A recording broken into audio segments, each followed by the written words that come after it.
Jesús y le alabo, Rey exaltado por siempre es Cristo y yo te alabaré. El Señor por siempre reinará a la creación, su nombre proclamará. Rey exaltado en gloria es Cristo Jesús. Rey exaltado en gloria es Cristo Jesús. Todos. Rey exaltado en gloria es Cristo Jesús. Amén.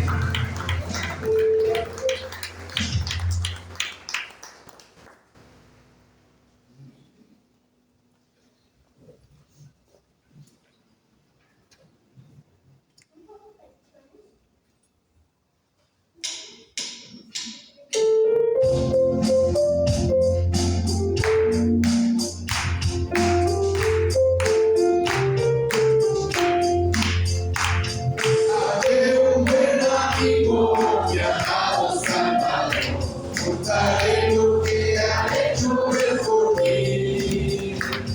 Hallándome perdido, en Cristo me ganó. Me salvó y ya me guarda para sí. Me salva del pecado, me guarda de Satán. Promete estar conmigo hasta el fin.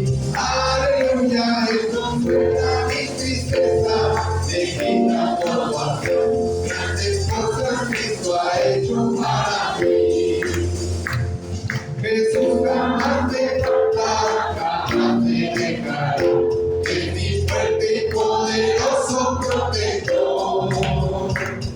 Del mundo yo me aparto y de la vanidad para consagrar mi vida a mi Señor.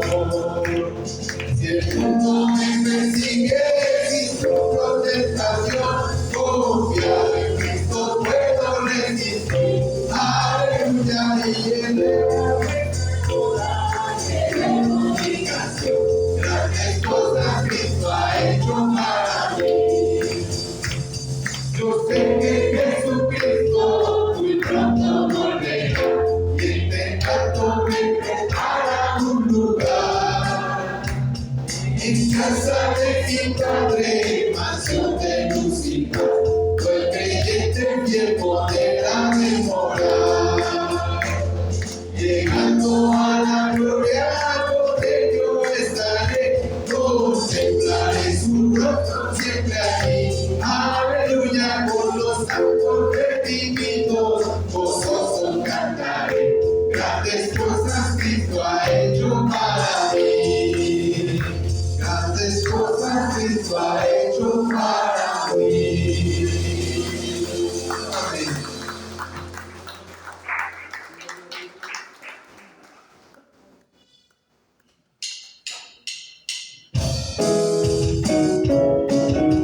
Vamos a celebrar a Cristo.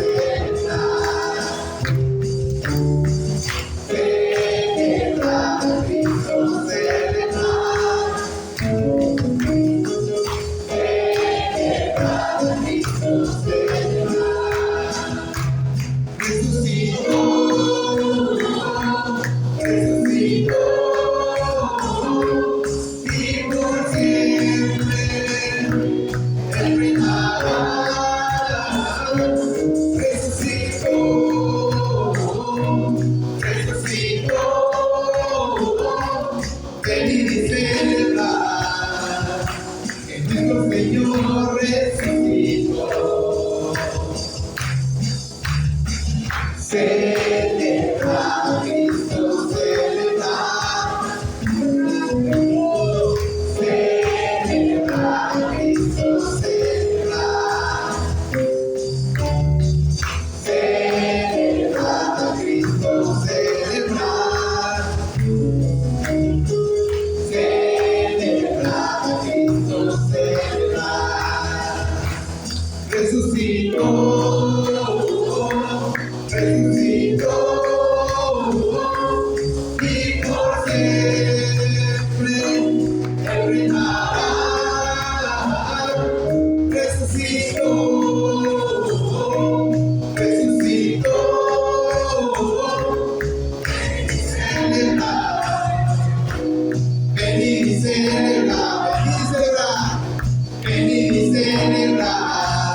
Sus palmas a Dios.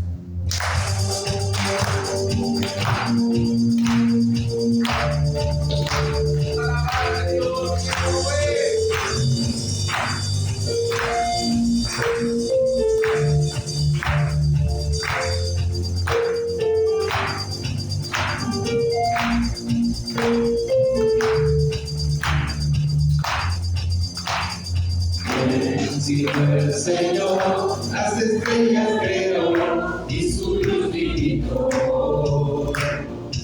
Bien, sino el Señor, sol y luna formó, movimiento le dio. Bien, sino el Señor, hace la lluvia venir, trueno rugir, tus obras grandes. Dios poderoso, tú gobiernas la creación, tu palabra, Señor, exaltaremos.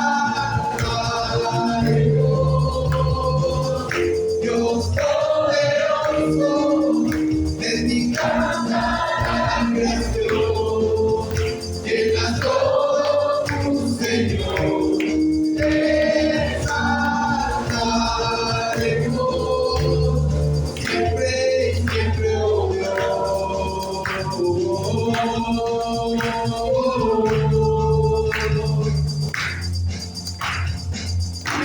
Si el Señor ha soñado en entrar para el hombre salvar, bien, si el Señor limpiará de calor con su sangre y amor, bien, si el Señor puede dar vida y salvar con una cruz, tus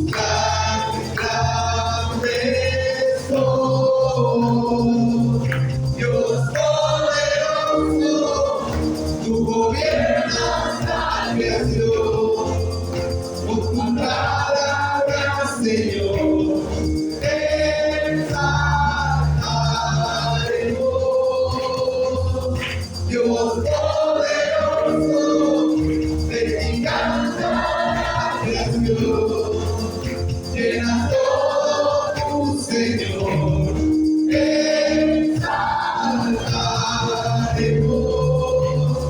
Siempre y siempre, oh Dios.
siempre, siempre, oh Dios.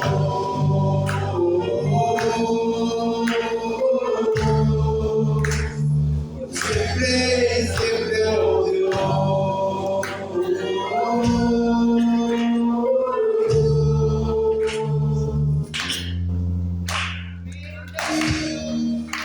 Amén. Gloria a Dios, hermanos. Nos da permiso de entonar estos cantos y llegar a Él por medio de Dios.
Bendito seas, mi Dios, y bienvenida a la palabra que a continuación sigue. Te damos gracias, mi Señor, y te bendecimos en el nombre de Cristo Jesús. En sus lugares, por favor, ya salen los niños a sus clases y gracias a Dios por este tiempo que podemos alabar al Señor. Bendecimos su nombre y agradecemos al Padre por darnos este día. ¿Estamos agradecidos? Gloria al Señor, damos gracias al Señor. Hermanos, el día de hoy estamos concluyendo con este mensaje, estamos concluyendo esta parte de esta magistral explicación sumamente detallada que el apóstol Pablo ha tomado en 1 Corintios 15 como una tesis prácticamente, un argumento determinante en las cuestiones de no solo dar argumentos para la cuestión de la resurrección, sino el cierre de una carta que llevó muchas subidas y bajadas cuando el apóstol Pablo estaba acompañando por medio del Espíritu Santo a los corintios. No cabe duda que el Señor todavía tiene paciencia con su iglesia en Corinto. Y no cabe duda que el Señor todavía tiene paciencia para con nosotros como sus hijos. A pesar de las dificultades que podamos enfrentar en la vida, de las divisiones, de tal vez nuestro carácter, el enojo, la inmadurez, las dificultades con el pecado que enfrentamos, a pesar de todo, el Señor quiere establecer su reino en nuestras vidas. El Señor trabaja con vidas como la tuya y como la mía, vidas imperfectas, vidas como las de sus discípulos que le negaron, vidas como las de sus discípulos que se desalentaron cuando les faltaba fe, que tuvieron problemas para creer en el Señor Jesucristo, en su deidad, que tuvieron problemas para creer los milagros, les faltó la fe para expulsar demonios, les faltó fe para vivir una vida como a Dios le agradaba. Todos estamos en ese proceso. Y al llegar Pablo a esta carta de 1 Corintios 15, de los versículos 50 al 58, vamos a observar el momento del triunfo final a través de su resurrección. Cada uno de nosotros tenemos que ser conscientes del poder de la resurrección. En la antigüedad, en los tiempos de Jesús, en los tiempos de Pablo, había cristianos que no creían en la resurrección y no por eso dejaban de ser cristianos, pero tenían una influencia con su vida vieja. Dentro del mismo judaísmo había gente que no entendía el concepto de la resurrección. Había algunos de las sectas judaicas como los saduceos que no entendían o no creían en la resurrección. Dentro de la iglesia de Corinto había personas que estaban adentro de la iglesia como creyentes, a los cuales Pablo se dirige, que estaban confundidos, que estaban llenos de dudas acerca de la resurrección. Y hoy día, hermanos, si nos pusiéramos aquí a debatir con personas que están en contra de la resurrección, les aseguro que muchos de nosotros no tendríamos los argumentos suficientes para defender la resurrección con hechos fehacientes, históricos, cabales, médicos, científicos. Y el apóstol Pablo nos da una lección, una cátedra espiritual, una enseñanza espiritual profunda de la cual debemos agarrarnos. Ya no está poniendo en tela de duda si la resurrección existe o no. Dice, eso ya pasó en el principio del capítulo 15. Dice, conclusión, los muertos resucitan. Y muchos lo habían visto porque habían visto resucitar a Lázaro. Muchos habían visto milagros de Jesús resucitando gente. Pero no se refería solamente a la resurrección milagrosa de un enfermo que había muerto. Se refería a la esperanza futura que guardamos los cristianos para la segunda venida de Cristo. Y el asunto tiene que ver a quién le creo yo. Si solo soy racionalista y solo entiendo lo que yo quiero entender y solo creo lo que quiero creer, entonces, ¿qué voy a hacer? Y esta transformación Y este triunfo final nos lleva, en estos pasajes de 1 Corintios 15, del 50 al 53, nos lleva a un enfrentamiento tal vez personal con ciertas cosas que traemos en nuestro corazón, con ciertas cosas que no hemos soltado, y Pablo se va a meter a asuntos prácticos, se va a meter a asuntos de vida cotidiana. ¿Por qué? Cuando analicemos los pasajes que son paralelos a esta enseñanza de 1 Corintios 15, como Tesalonicenses, allá vamos a analizar hoy 1 Tesalonicenses 4, y otros pasajes que regularmente yo predico cuando alguien fallece, ¿verdad? Normalmente lo tomo como un ejemplo cuando estamos hablando de la resurrección de Lázaro, por ejemplo, en San Juan. Cuando hablamos de la futura venida de Cristo y cuando estemos allá en el cielo. Y 1 Corintios 15, del 50 al 58, son temas que usamos a veces en los funerales, pero debería de ser un tema de un estudio bíblico completo sobre el discipulado y la fe de los cristianos para crecimiento. ¿Por qué? Porque el mundo, en su sistema, nos envuelve con cosas terrenales, temporales, que nos frustran, que nos desagradan, que nos desaniman, que nos conflictúan, que nos estorban, y el enemigo lo usa como argumentos y estorbos para que nuestra vida cristiana crezca. Y eso era lo que les estaba pasando en muchos sentidos a los corintios: divisiones entre ellos, pecado como la fornicación del fornicario del capítulo 5, problemas en la cena del Señor, desórdenes, borracheras, comilonas, orgías, problemas feos que se estaban dando en la iglesia, desórdenes en cuanto a los dones espirituales, malos entendidos respecto a su servicio, muchas cosas. Y Pablo llega hasta este punto y dice ahí, 1 Corintios 15, acompáñenme en el 50.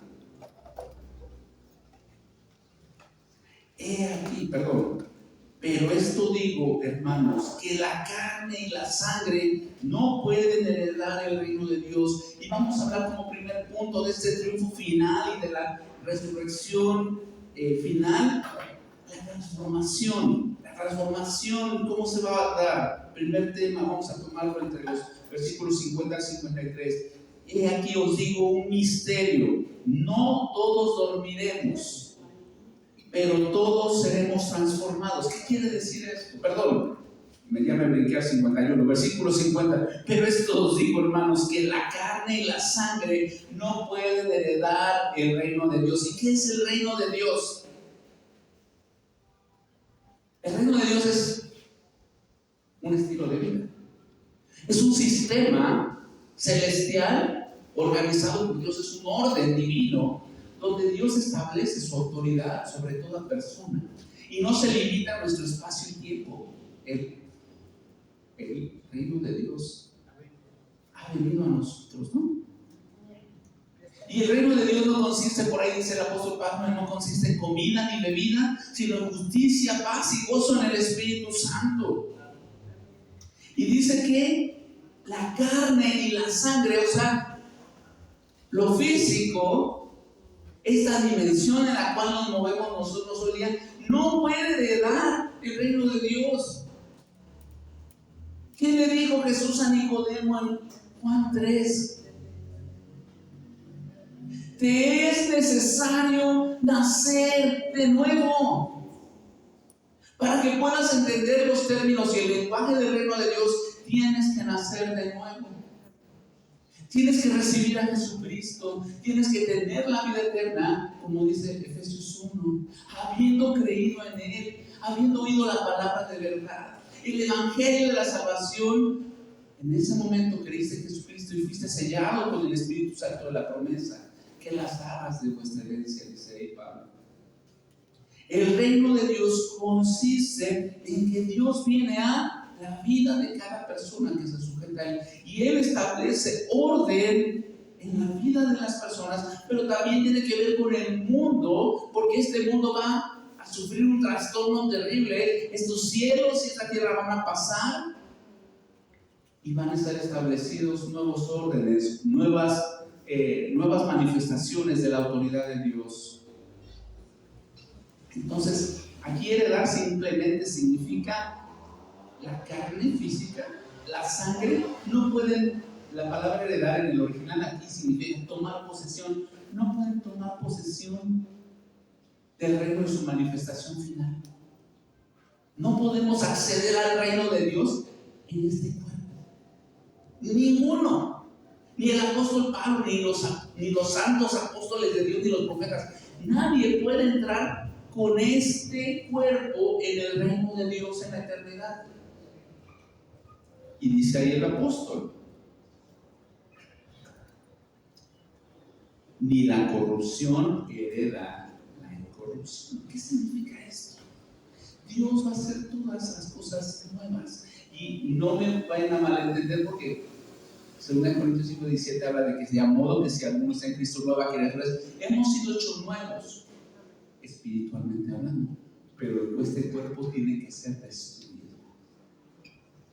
O es su defecto, si estamos para la venida del Señor, tiene que ser transformado. Este cuerpo como está no va a entrar al cielo. Aunque nos veamos en el espejo y la vanidad nos llegue y nos sintamos que yo no quiero que este cuerpo entre al cielo, hermanos.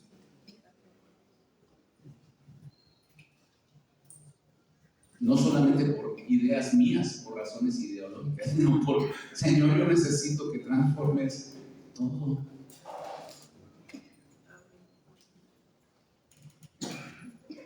Dios nos va a dar cuerpos nuevos. Dios nos va a dar nuevas todas las cosas. Va a ser una esfera donde las condiciones ya no dependan de las sustancias biológicas y fisiológicas del cuerpo y del riego sanguíneo, sino más bien va a ser la transformación maravillosa de este cuerpo que poseemos en semejanza de Jesucristo. Aleluya. ¿Y cómo era el cuerpo de Jesucristo? Diferente. Tal vez su apariencia, cuando Él se revela después de su resurrección, ya se pudieron dar cuenta que era Él, pero Él podía atravesar paredes. Él podía moverse sin dimensionar el espacio. Había estado en diferentes localidades después de su resurrección. Podía ser visible a diferentes tipos de personas. Podía comer. Podía manifestarse, podía hablar. Entonces, para algunos de nosotros puede ser un poco nublado, un poco medio nebuloso, pero dejemos a un lado la nebulosidad de lo que implica lo que no entendemos y pasemos a lo que realmente importa. Porque en la eternidad, ¿va a importar la sangre y la carne? No. Para los cristianos de Corinto que estaban confusos acerca de la resurrección, a ellos les importaba lo material. Si lo puedo tocar como Santo Tomás, si lo puedo ver, si puedo meter las manos en esas heridas, en esa llaga, si lo puedo sentir, entonces es real. No, la realidad del cielo es otra. Nadie puede tocar el cielo. Nadie de nosotros puede experimentar el cielo en este momento. Y no por eso no deja de ser una realidad espiritual para los creyentes.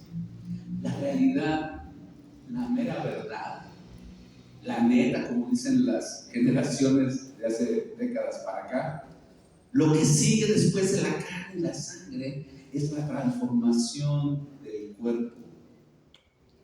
Y no solamente del cuerpo como un cúmulo de órganos y de huesos y de tejidos, sino la transformación espiritual, como dice Efesios 4:13. ¿Qué dice Efesios 4:13?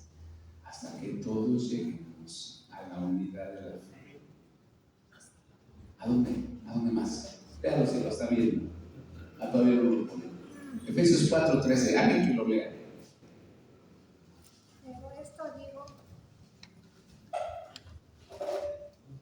Hasta que todos lleguemos a la unidad de la fe y del conocimiento del Hijo de Dios, a un varón perfecto, a la medida de la estatura de la plenitud de Cristo.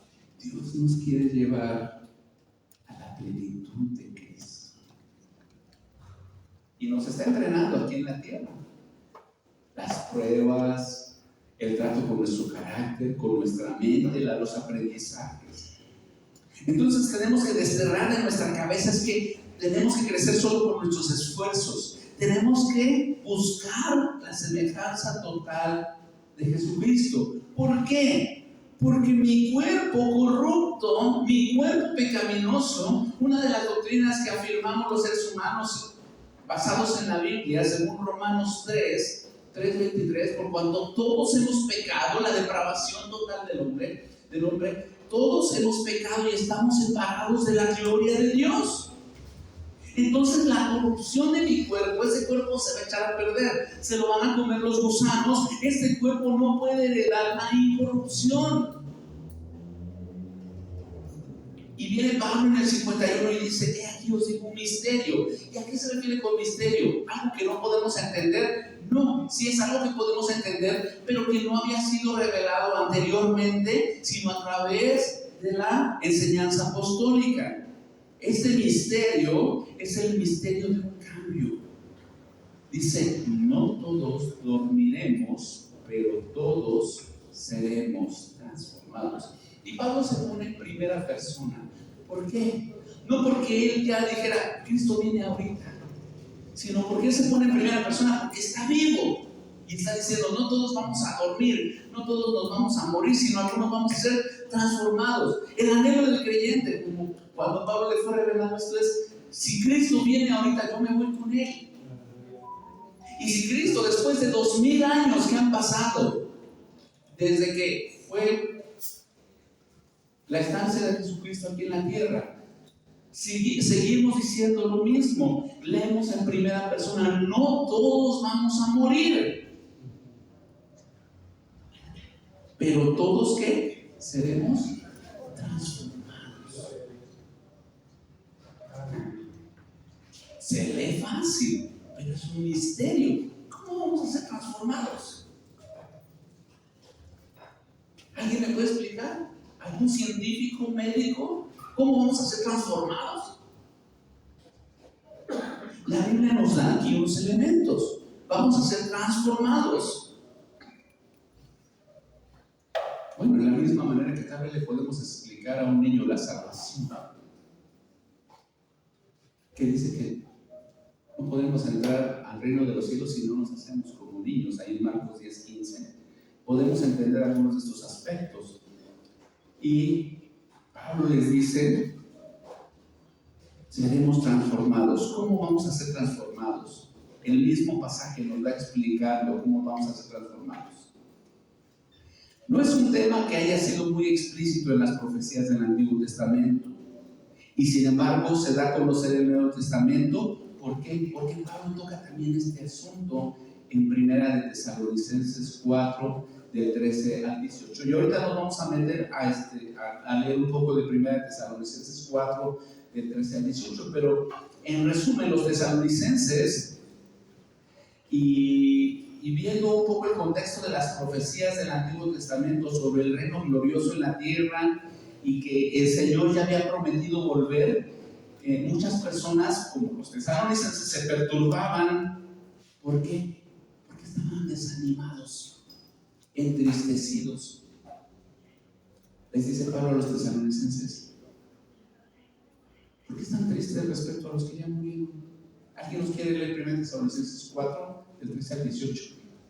Tampoco queremos, hermanos, que ignoréis acerca de los que duermen, para que no os entristezcáis como los otros que no tienen esperanza. Porque si creemos que Jesús murió y resucitó, así también traerá Dios con Jesús a los que durmieron en él.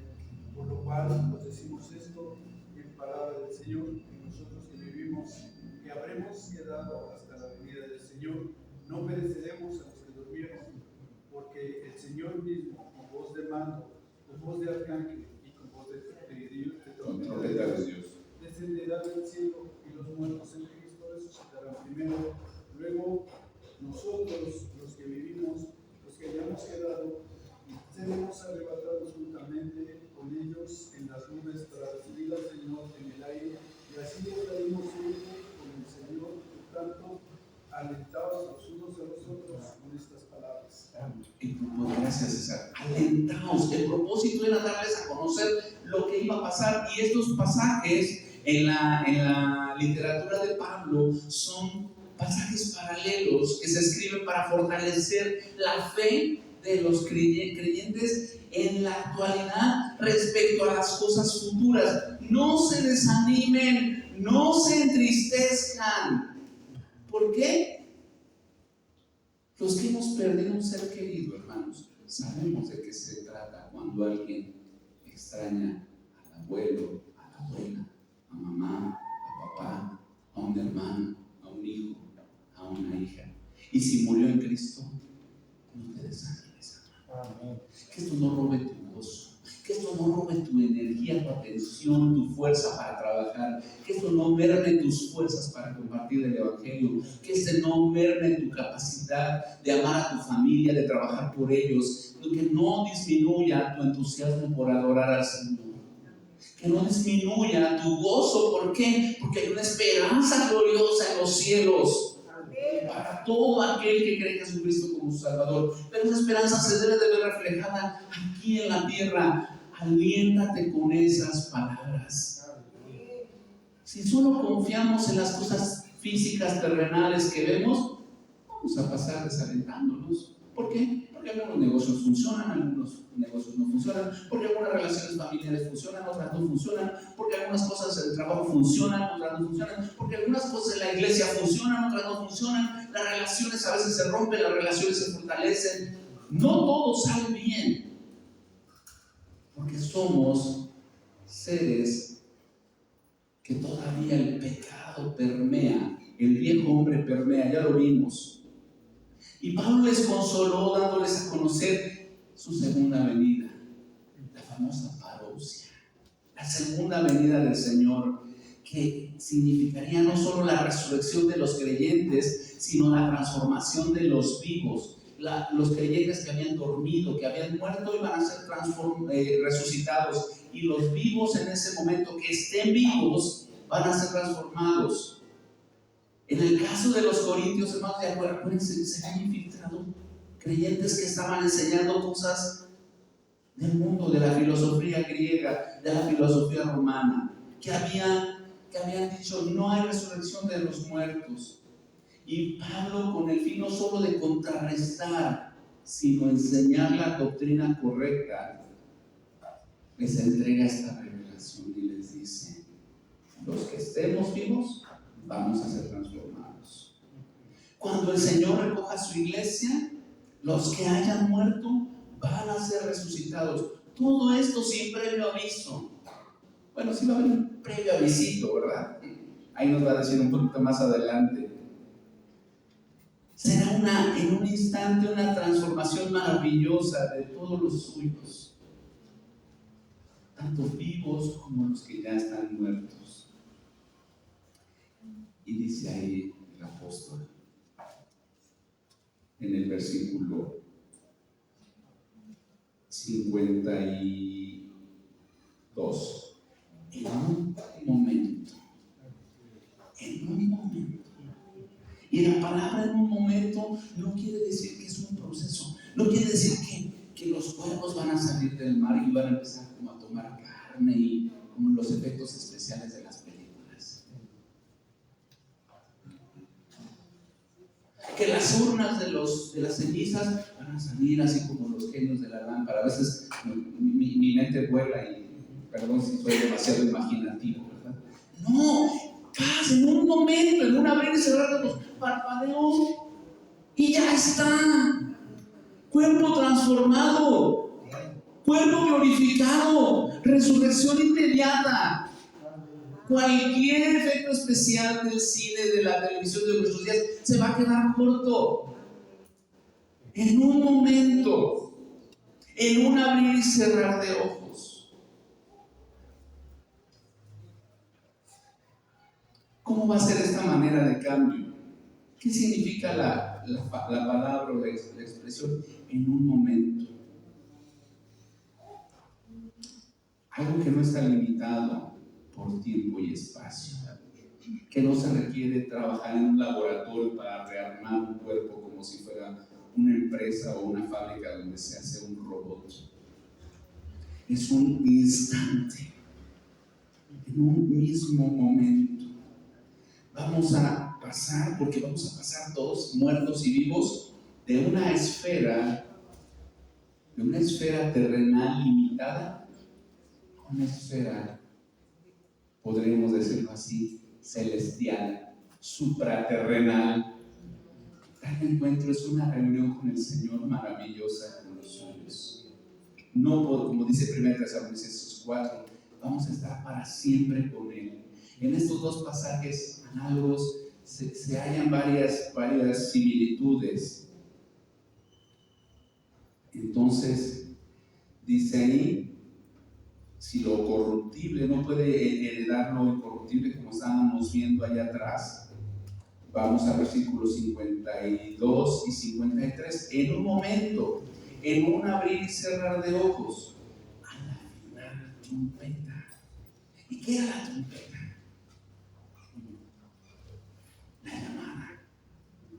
La llamada. En la Biblia las trompetas, había una fiesta de las trompetas. En Números, por ejemplo, Números 10, si no me equivoco, Números 10, del 1 al 10, se narra cómo el pueblo de Israel sabía distinguir la trompeta. Alguien que nos lea, por favor, Números 10, del 1 al 10. Esto era para el ejército de Israel. Números 10, del 1 al 10.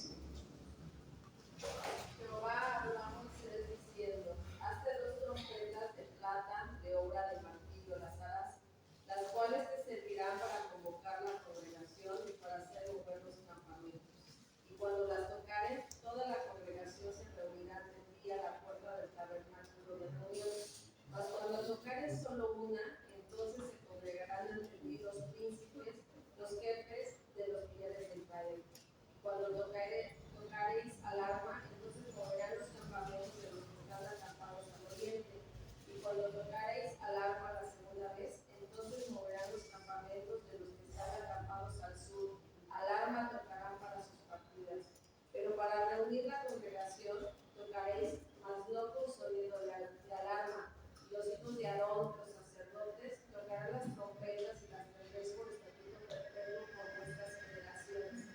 Y cuando saliereis a la guerra en vuestra tierra contra el enemigo que os molestare, tocaréis alarma con las trompetas y seréis recordados por Jehová vuestro Dios y seréis salvos de vuestros enemigos. Y en el día de vuestra alegría y en vuestras solemnidades y en los principios de vuestros meses, tocaréis las trompetas sobre vuestros holocaustos y sobre los sacrificios de paz, y os serán por memoria delante de vuestro Dios, yo Jehová vuestro Dios. Gracias, Nora. La trompeta. Yo quiero oír la trompeta, hermanos. Porque era un símbolo de la vida cotidiana de Israel. Era un símbolo de la guerra. ¿Sí? De la guerra, de salir a pelear, pero también un símbolo de la salvación de Dios y estar seguros. Era un símbolo del gozo y de la alegría, era un símbolo de la alabanza, era un símbolo de convocación, era un símbolo de estar unidos, de estar juntos, era un símbolo de estar conectados con Dios. Y cuando venga Jesús, se va a tocar trompeta. Aleluya. Y a la final trompeta estaremos con Él. Y no hay que confundir, porque aquí lo que yo estoy leyendo, por ejemplo, muchos dicen, se van a tocar trompetas, 7 trompetas en el Apocalipsis. No tiene que ver con esas 7 trompetas, son otra cosa, son otras 7 cosas, 7 juicios que van a hacer en ese tiempo.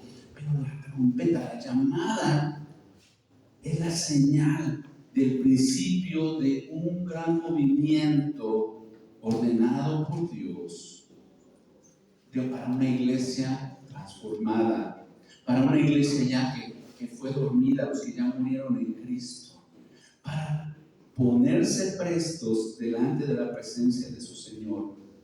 Esta trompeta final señala el fin de un tiempo, de una era, de un periodo. Y la otra forma también de entender por el contexto romano las trompetas era un recordatorio. En el ejército romano, porque también hay que entender el contexto histórico de ese tiempo. Los judíos entendían el contexto antiguo, pero también los que eran creyentes gentiles. La trompeta en el ejército romano servía como una nota que indicaba que había llegado el momento de iniciar movimientos de orden militar, de planes estratégicos. La trompeta de plata, como se menciona en Números, la trompeta del pueblo de Israel era muy clara para convocar a toda la congregación cuando se tocaban las dos trompetas. Cuando se tocaba una, solo se convocaba a los príncipes de Israel. Entonces, no queremos espiritualizar demasiado esto, porque si no nos podemos ir con interpretaciones lejos de la realidad. Pero sí, dice ahí que en ese momento se tocará trompeta y los muertos serán resucitados incorruptibles. Si tu familiar que ya fue sepultado hace años murió en Cristo y murió de cáncer, murió amputado, murió quemado, y tengo que decir, eso suena fuerte, ya no va a haber señales de esa tragedia, de esa corrupción del cuerpo. Ya se va a ver todo incorruptible, y lo mortal de aún de los que estemos vivos se va a vestir ¿de qué? De inmortalidad.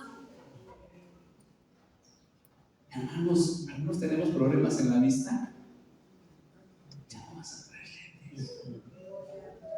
Como el comercial ese, despídete de tus lentes, diles adiós. Diabéticos, díganle adiós a la metformina, insulina, a los calambres en las noches. Los que toman medicina para el corazón, olvídense de eso.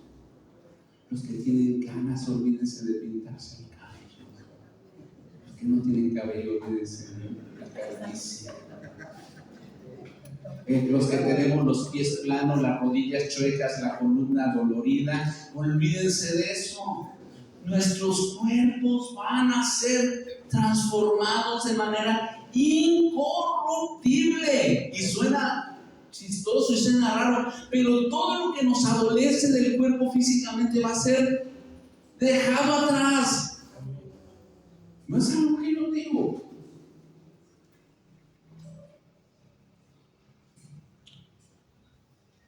Si solo fuera ese argumento, yo ya diría, Señor, ya. Y el apóstol Pablo en Filipenses nos pone en perspectiva, ¿verdad? Si fuera por eso, yo ya quiero estar con el Señor y ya no quiero que mi cuerpo adolezca, ¿verdad? Pero por amor a los que no han creído hay que todavía estar aquí. Nos vamos a vestir de inmortalidad. Y ya explicamos un poquito lo de el abrir y cerrar de ojos. Es un instante, una fracción mínima de tiempo que no tiene nada que ver. El alma con sus pesares, por supuesto con el espíritu. El alma que adolece. ¿Cuántos han sufrido tristezas, depresiones, dolores fuertes del alma? Cosas con las que hoy están lidiando, que ahora han tenido que ir a un terapeuta, que han tenido que tomar medicamentos para conciliar el sueño. Todo eso va a desaparecer porque el cuerpo, la mente, el ser completo va a ser transformado. Y no lo podemos imaginar, hermanos, pero va a ser una transformación total y completa. De todos los que partieron a su bendito descanso, los que ya duermen, pero también los que estemos vivos.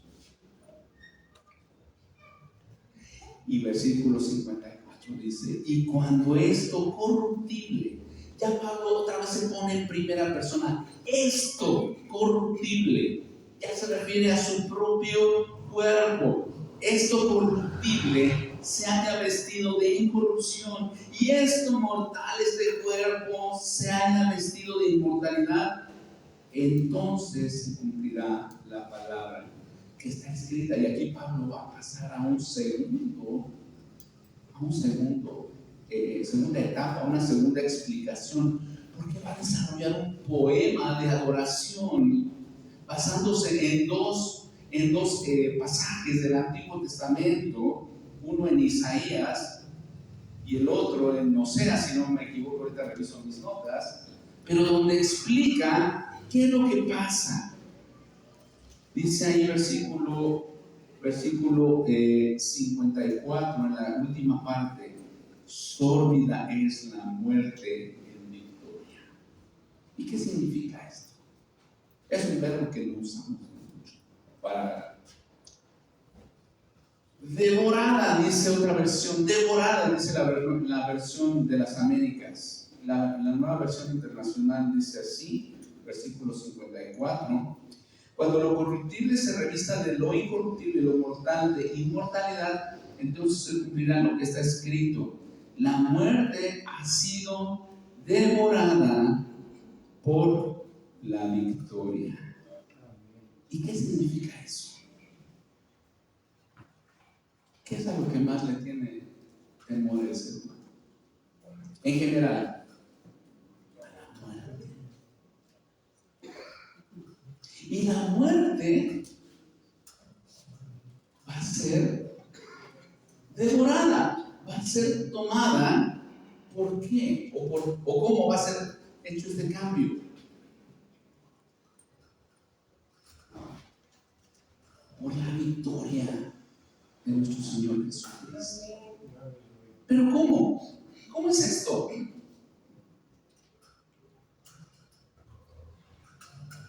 La nueva versión internacional lo explica así: la muerte ha sido devorada por la victoria. ¿Y qué es la victoria? ¿Qué es la victoria?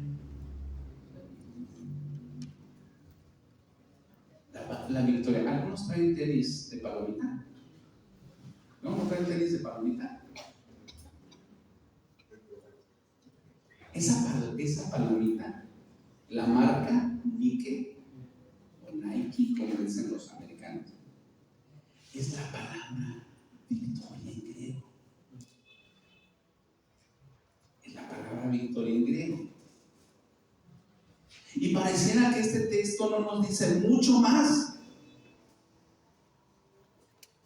pero aquí nos revela varios elementos de la victoria. Versículo 55. Y no sé si en su versión tenga eso, pero está cerrado el margen, el tabulador. Versículos 55 y 56.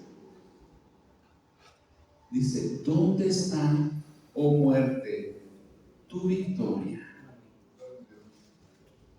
¿Dónde, oh sepulcro, o muerte, se repite en algunas otras versiones, tu aguijón? ¿Cuál es ese énfasis? ¿Dónde está, oh muerte, tu victoria? Alguien, por favor, que nos lea Romanos 3:23 en adelante. Vamos a hacer unas observaciones que ya Pablo explicó en la carta a los Romanos. 3:23 de Romanos y adelante, versículos siguientes. Romanos 3:23. Cuando todos pecaron y están destituidos de la gloria de Dios, siendo justificados gratuitamente por su gracia mediante la redención que es en Cristo Jesús, a quien puso como propiciación por medio de la fe en su sangre para manifestar su justicia a causa de haber pasado por alto en su paciencia los pecados pasados, con la mira de manifestar en este tiempo su justicia, a fin de que Él sea el justo y el que justifica al que es de la fe de Jesús. Hasta ahí. Entonces, por cuanto todos hemos pecado, estamos separados de la gloria de Dios. Si fuéramos a Romanos 6:23, ese pecado causa ¿qué? La muerte. Romanos 6:23 dice: porque la paga del pecado es la muerte. La consecuencia de estar en pecado es la muerte. Y si yo no sé qué pecado, entonces no estoy muerto.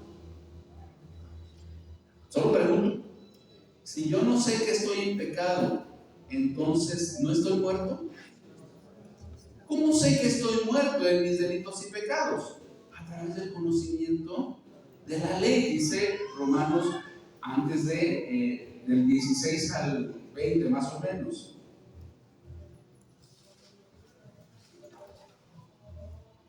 Dice versículos 19 de Romanos 3, pero sabemos que todo lo que la ley dice, lo dice a los que están bajo la ley, para que toda boca se cierre y todo el mundo quede bajo el juicio de Dios, ya que por las obras de la ley ningún ser humano será justificado delante de él, porque por medio de la ley es el conocimiento del pecado.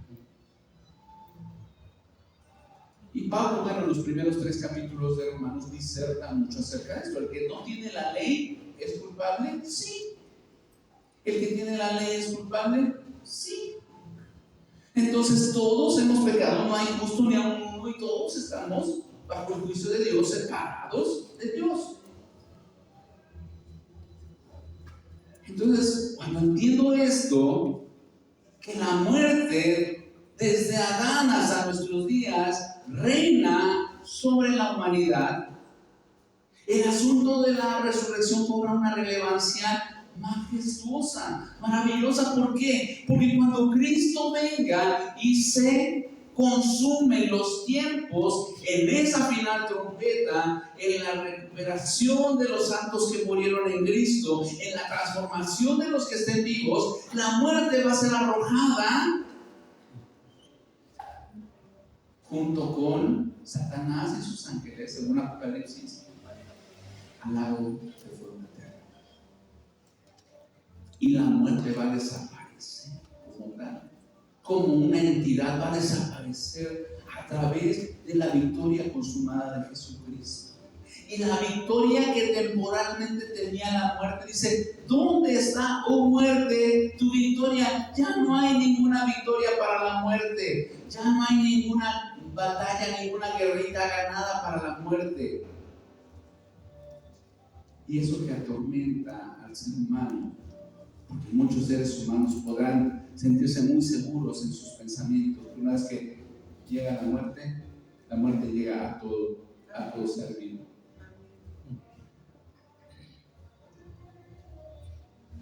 Entonces, ¿cuál es el aguijón? ¿Cuál es el sufrimiento? ¿Cuál es el dolor que puede infligir la muerte? Si en Cristo esa muerte ya no va a tener ningún efecto. Y Pablo lo describe desde una manera poética, citando a estos dos profetas. Yo te doy las citas para los que están llevando sus notas. 1 Corintios 15, del 50 al 58.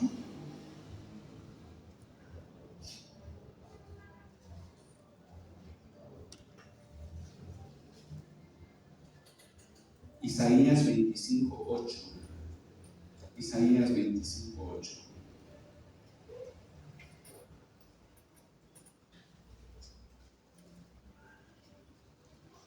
El apóstol Pablo, después de habernos dado no solamente el misterio de esta transformación, la manera de esta transformación, nos ha dado también el orden y la resurrección, ¿verdad? Primero los que ya perecieron, luego nosotros los que hayamos quedado, según Primera de Tesalonicenses 4, los que hayamos quedado seremos transformados juntamente con ellos.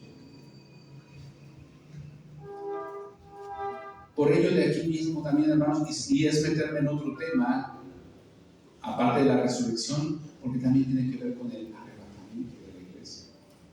No voy a meterme porque es explicar un montón de argumentos, una lista larga de argumentos, pero que también tiene que ir de la mano junto a este asunto de la segunda venida de Cristo.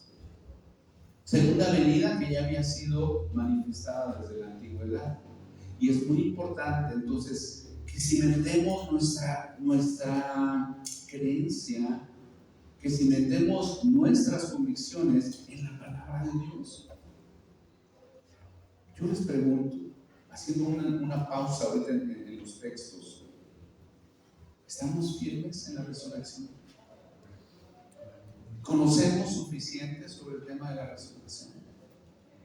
No estoy hablando de un debate científico, teológico, porque para debatir científicamente sobre la resurrección tendríamos que defender posturas sobre el asunto de cómo la vida podría regresar a un órgano muerto, a un cuerpo muerto, a huesos, a cuerpo, no a los que acaban de morir, que llevan 5 minutos que les están dando RCP de urgencias en un hospital.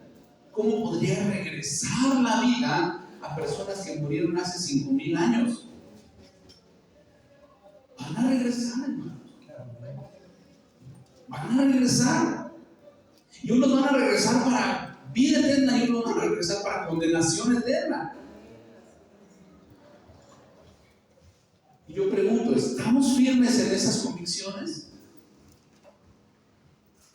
Porque hoy día la gente se está peleando, creyentes se están peleando sobre si el cristiano pierde o no su salvación, si el cristiano debe alzar o no las manos para alabar al Señor.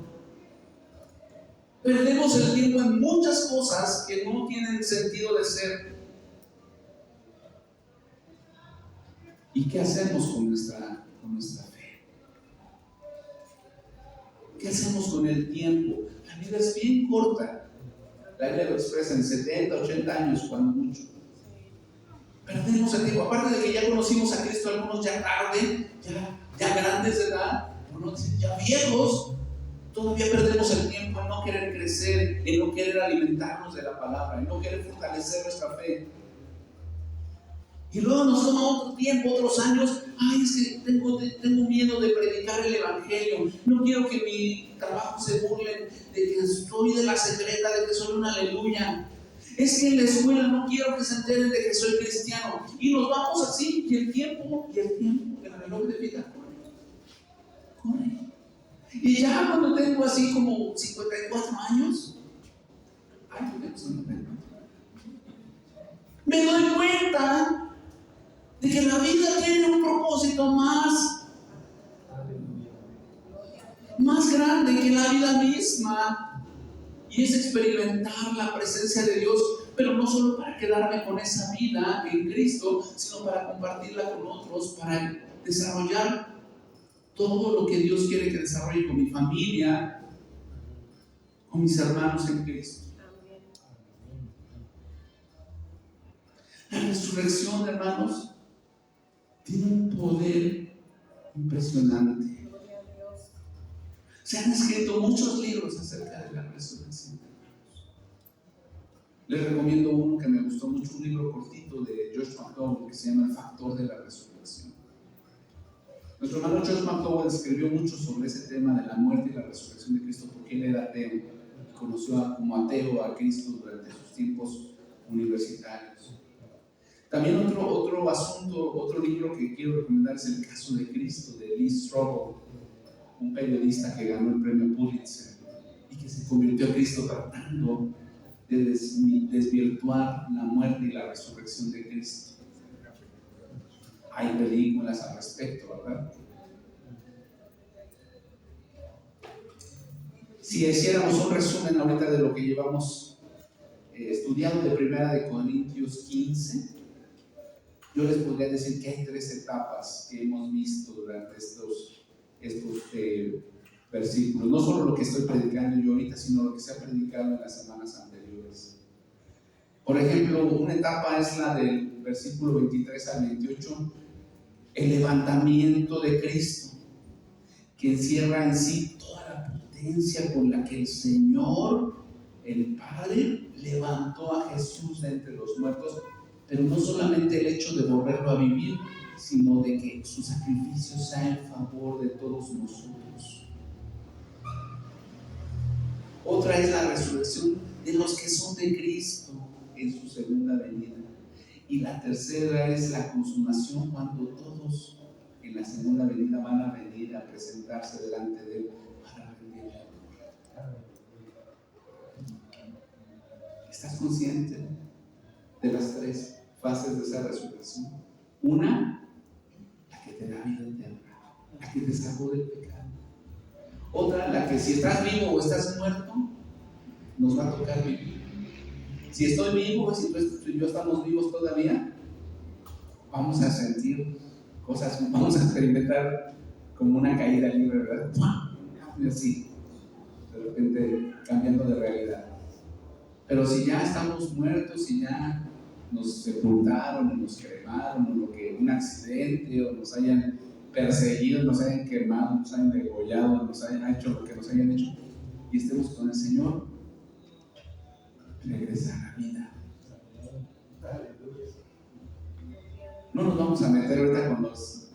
Me llama la atención, estaba leyendo varios comentarios y hay también los hermanos, con mucho amor lo digo, pero los que se preparan más y se meten a los idiomas así en las puntitos y los acentitos y esto, que si va a ser de este modo, no, mejor es que esta comita dice que va a ser de otro modo. La conclusión a la que todos llegan es que la resurrección en la segunda venida va a ser real, verdadera.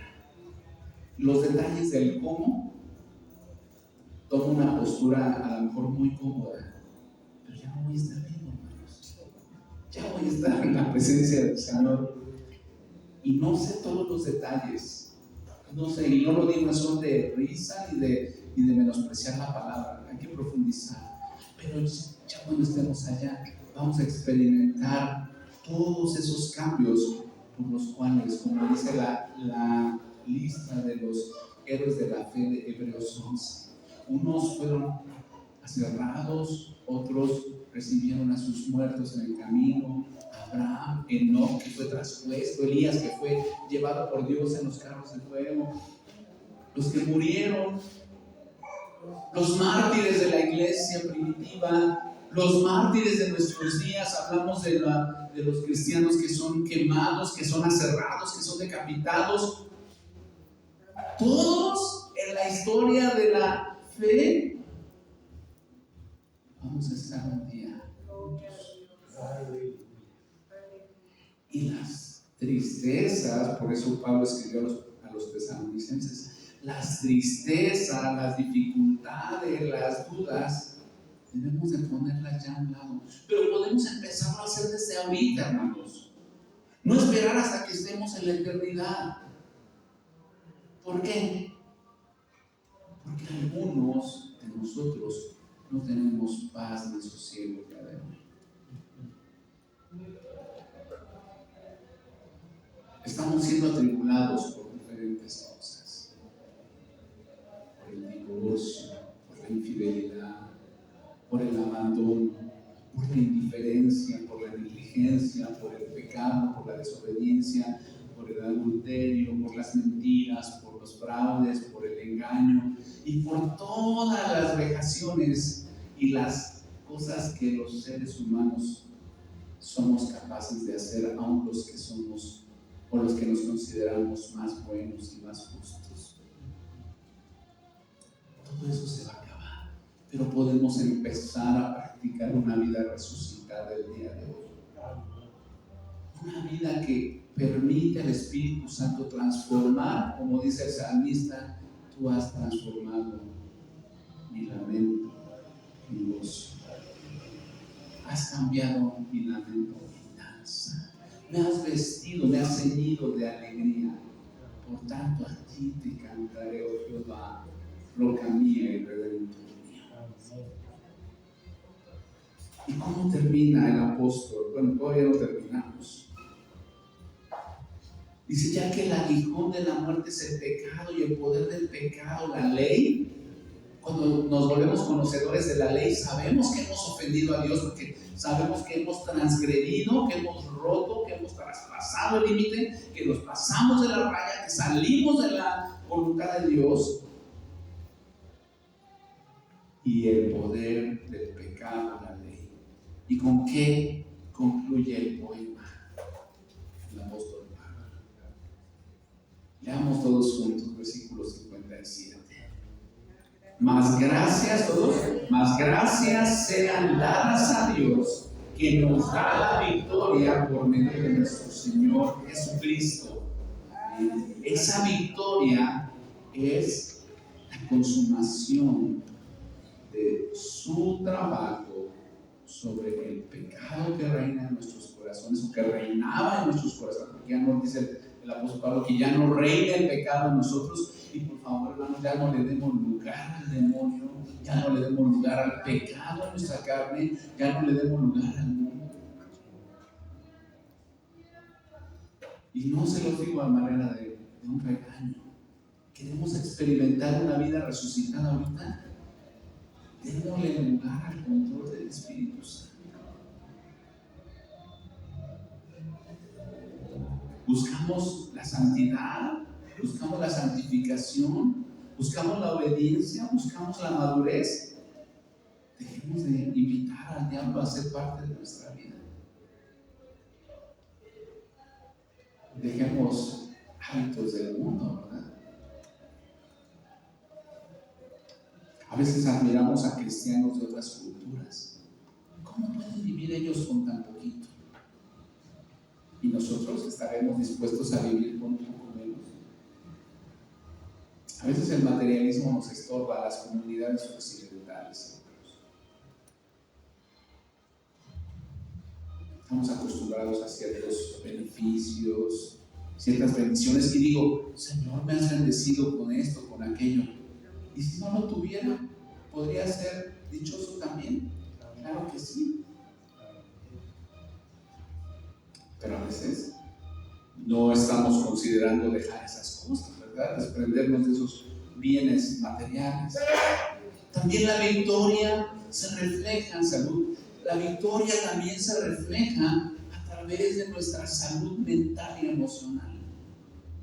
Porque a veces alimentamos una mala salud mental y emocional. Somos pesimistas, no pensamos en la venida de Cristo, no pensamos en la resurrección de Cristo. Estoy pensando que hoy me amanecí y me duele esto y me duele. No quiero decir que no nos duela, pero ¿en qué me enfoco? ¿En el dolor o en la gratitud por estar vivo? Decía por ahí un deportista, si te das cuenta que tienes más de 50 años, me incluyo ahí porque si dijera, él dijo más de 60 porque él tiene más de 60.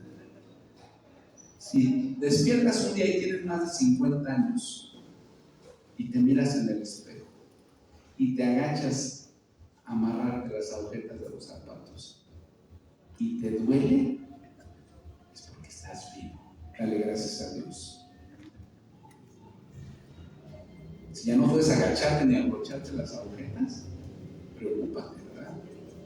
Y si ya no te duele porque ni siquiera haces el intento y pides ayuda de alguien más, preocúpate. Es algo que dice mucho mi hermano mayor. Dale gracias a Dios que estás vivo. Pero a veces nuestro primer pensamiento no es la gratitud. Nuestro primer pensamiento en la mañana es, ay, otro día más. Ay, me pesa el tamache de la espalda, del cuerpo, de esto, del otro. ¿Y por qué no decimos gracias, Señor? Gracias porque este es el día que hizo el Señor. Me gozaré y me alegraré en Él. Mas gracias sean dadas a Dios que nos da la victoria. Y el verbo aquí cambia porque no dice nos ha dado ni nos dará. Dice que nos da hoy presente, hoy a los cristianos de Corinto en ese momento del primer siglo y a los cristianos de Villa de las Flores hoy, día 19 de julio, 20 de julio del 2025, nos da hoy la victoria, hoy. No está hablando de ayer, que te sentías descansado, no está hablando de mañana que no sabemos si vamos a vivir. Hoy nos da la victoria.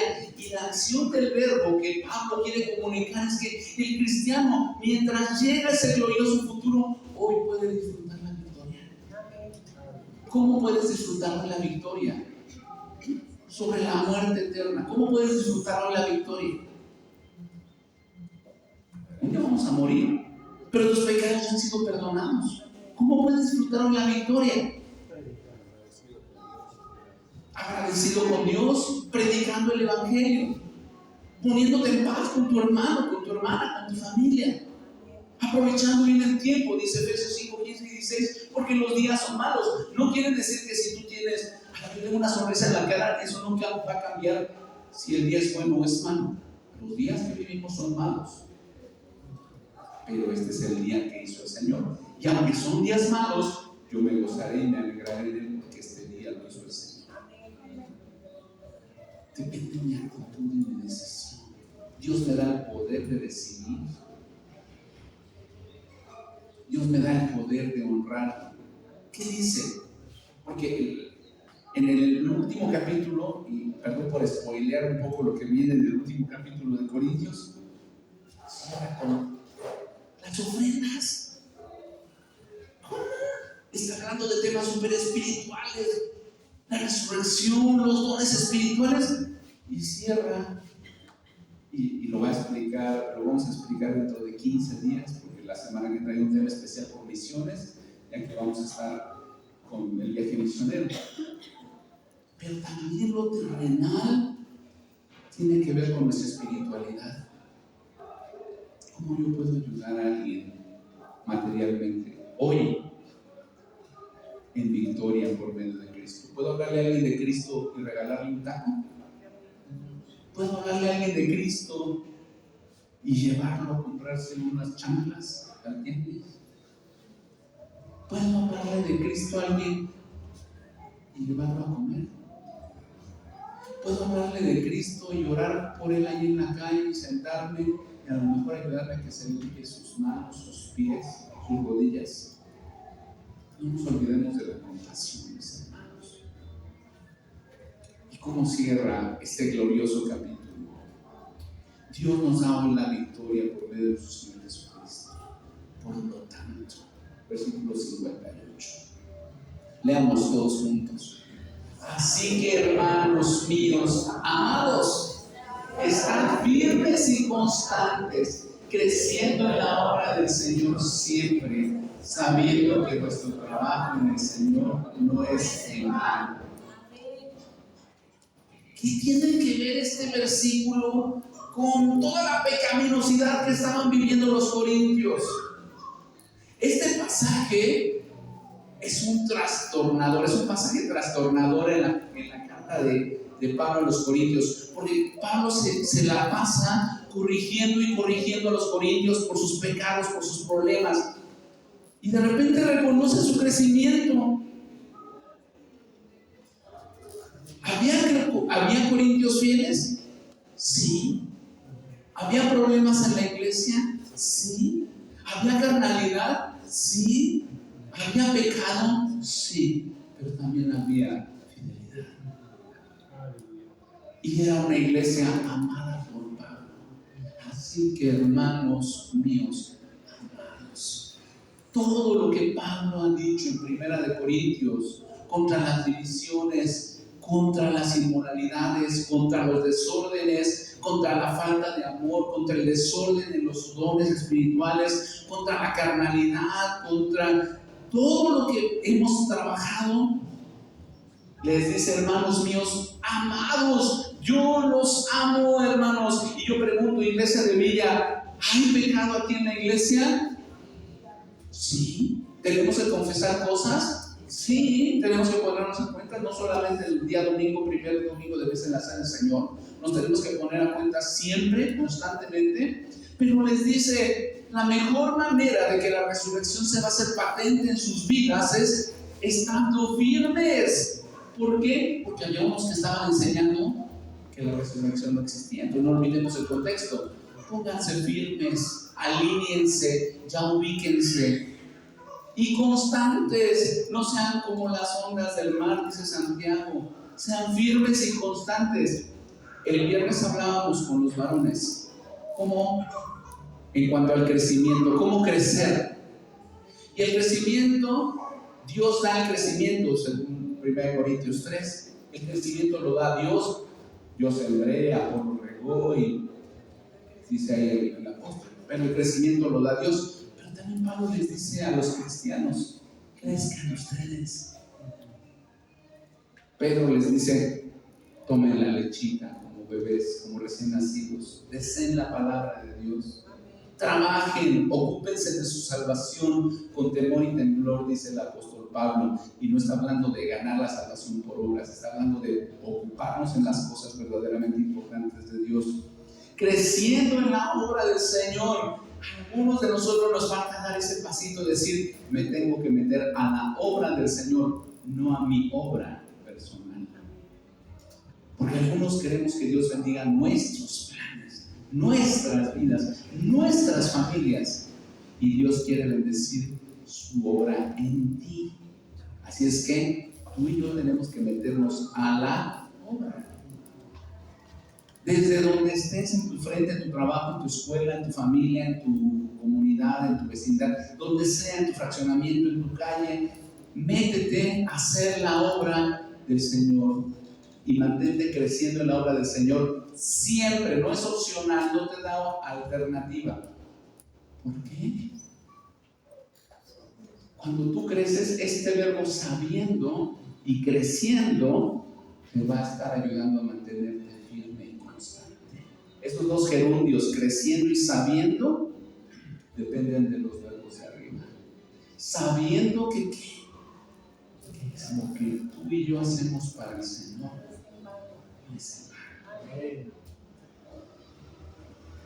sabes, no hay más grande gozo que uno puede estar preparando el terreno para poder entregarle a Él coronas, para poder entregarle galardones. No, las coronas y los galardones que el Señor nos dé cuando estemos en el cielo, no es para que nos sentemos como diputados en una cámara y no. Dice la palabra de Dios que todos los millares y millares que están delante del Padre y del Cordero ahí en el trono arrojan sus coronas delante de Él y no cesan de darle gloria, honra y adoración día y noche. Y vamos a tener la oportunidad de tener que llegar a su presencia con las manos con algo, sin las manos vacías, porque lo que hacemos para el Señor no es en vano. ¿Estás listo, hermano? Anímate, fortalece tu fe en el Señor. Si hay algo en este momento que te está estorbando, que el enemigo ha debilitado en tu vida, entrégaselo al Señor. En 2 Corintios el Señor nos invita a que llevemos nuestros pensamientos, y nuestros pensamientos nos están traicionando y nos están estorbando. Trae cautivo, agárralo y sujétalo a Cristo y trae cautivo todo pensamiento a la obediencia a Cristo. Y pídele a Dios que tu vida esté a su servicio. Y el día de hoy, hablando de servicio, queremos orar por un grupo que vamos el próximo fin de semana a la iglesia de Tuna. Y queremos pedir que oren por nosotros. Y voy a invitar a mis hermanos, porque con eso quiero aprovechar y cerrar esto, porque no solamente los que vamos, porque toda la iglesia va representada, pero el trabajo que hacemos para el Señor no es en vano. Así es que, hermanos del grupo que vamos a Tula el próximo viernes en la madrugada, vénganse, vamos a orar, por favor. Vamos a orar. Queremos pedir que la iglesia ore por nosotros. Dice ahí en la palabra de Dios que la iglesia, habiendo puesto sus manos, habiendo orado, los encomendaron a la gracia del Señor, dada la palabra de su gracia. Entonces, gracias a todos los que van a estar en el viaje misionero el próximo jueves, viernes, hasta el otro domingo. Vénganse para acá, voy a pedir que vengan para acá. Somos 15 personas.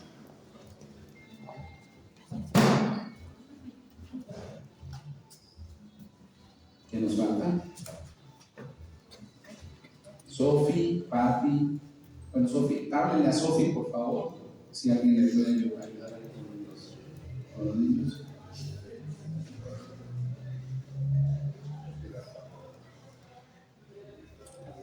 Yo quiero invitarles, hermanos, vean a los ojos a mis hermanos. Quiero invitarles hoy a que nos comprometamos a estar orando por estos hijos de Dios que vamos a Tlapa. ¿Sí? ¿Van a estar orando por nosotros? Yo les decía a mis hermanos, con ustedes cubrimos la cuota de personas que, yo les dije, por lo menos 100 personas deben de estar orando por cada uno de nosotros todos los días de esta semana. La pregunta es, ¿orarán por nosotros todos estos días? Porque aquí habemos más de 100 personas, ¿no? Van a estar orando por nosotros. Ore por qué. Me acuerdo del curso de evangelismo que tomamos hace unos años en la conferencia misionera. Ore por oportunidades. Oportunidades de glorificar a Dios y de compartir el evangelio. Ore por la voluntad de Dios en nuestras vidas. Ore por apertura en los corazones nuestros y en los corazones de la gente. ¿Okay? Ore porque el evangelio corra. Y ore que Dios sea glorificado desde hoy hasta que regresemos. ¿Van a orar? Si quieren resumirlo en un acrósticos, OVAES, oportunidades, voluntad de Dios, evangelismo, ¿okay? Adoración a Dios y ¿para qué? Para que solo Dios reciba la gloria. ¿Okay? ¿Estarán orando por nosotros? Por favor, les pido. Voy a pedirle a mi hermano Valente que venga por acá y haga una oración por este grupo, ¿verdad? Por favor.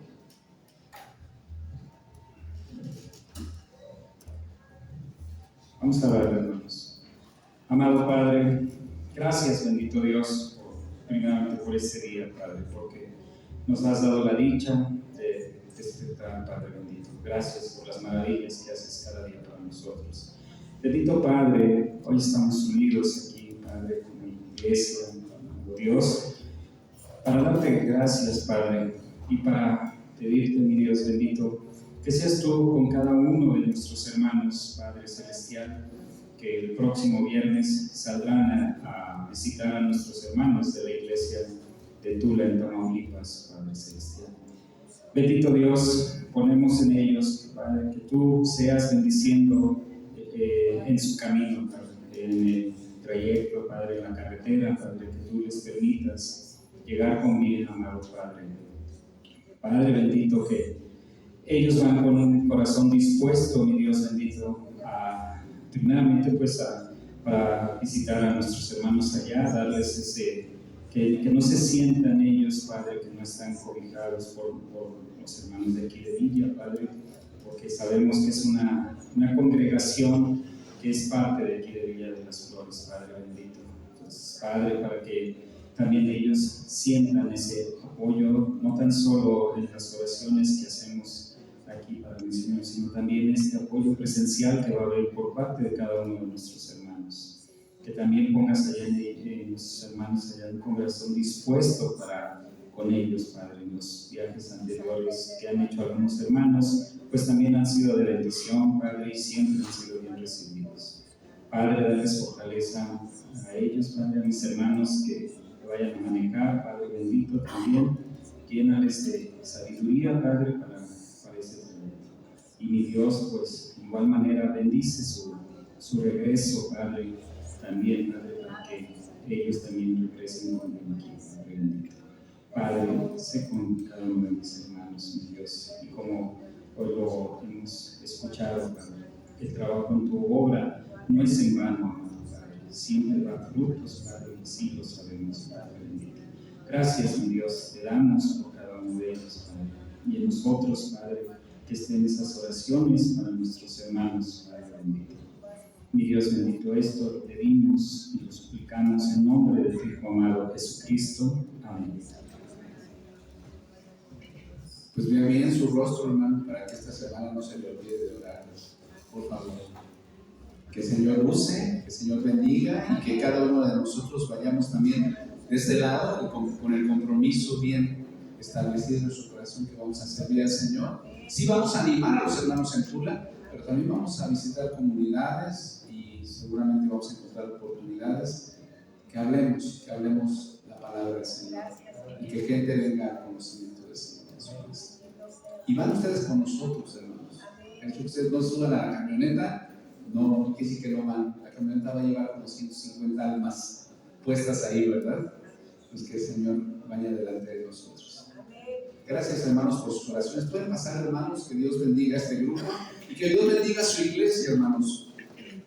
Porque finalmente ese era el deseo del apóstol Pablo, de glorificar a Dios, de glorificar a Dios. Y en el último pensamiento, para cerrar este tiempo,